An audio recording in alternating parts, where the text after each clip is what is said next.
Okay, as promised, my dirty ass macroalgae tank.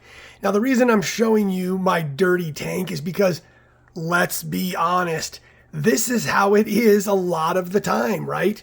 I know most of us clean our tanks before we show them to everybody or take videos, but in reality, this is pretty much what my tank looks like most of the time, which, hey, is not really that bad, but you can see all the algae and stuff that I have going on.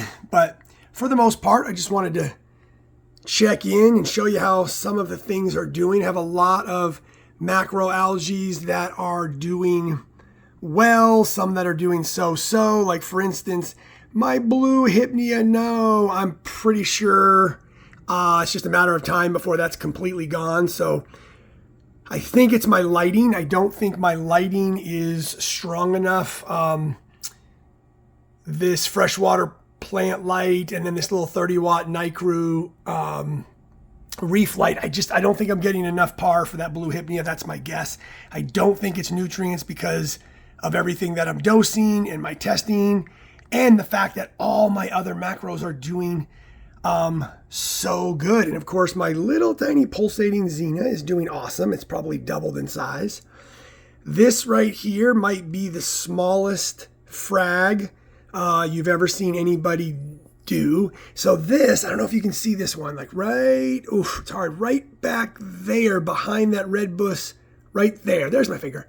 Behind this red bush Gracilara is this fern species that I have growing out of the rock. And that was a small frag that I put in there. And I literally found one little tiny branch of that and glued it to a rock right here.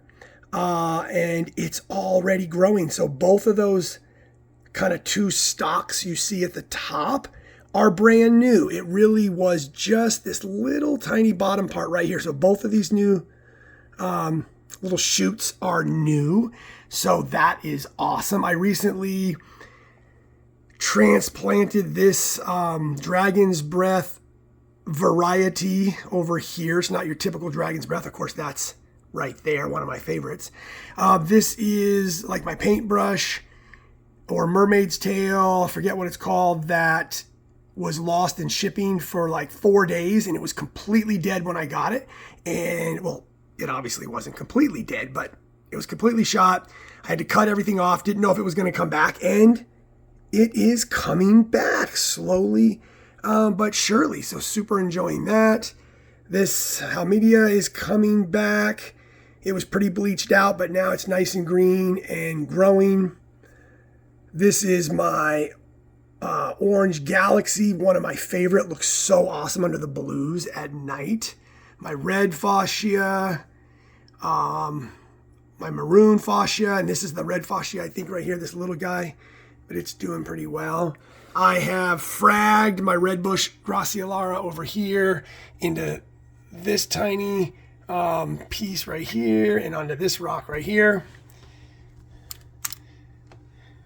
And of course, I love my color, but my greens are just doing wonderful as well. Then this is my Hex right here. And this thing is really, you can see all those new buds at the top there doing great. Excuse me, that's my Hex. This is my Razor. All right, I'll never get them all straight. This is my Razor right here. Tons of new buds. This is my Hex, and all those little white tips are all brand new. So all in all, the tank is doing great, and this is kind of what it looks like most of the time. I just have the one clown and then the freshwater molly that is now a saltwater molly. And man, the tank does look super nice when I clean the glass and take a video, but this is kind of the reality of it, and I still think it looks beautiful. So anyways, there you guys have it. If you're ever thinking about doing a macroalgae tank, this is only 10 gallons. It was super cheap to set up. The lights were cheap, and man, it's phenomenal. I love it.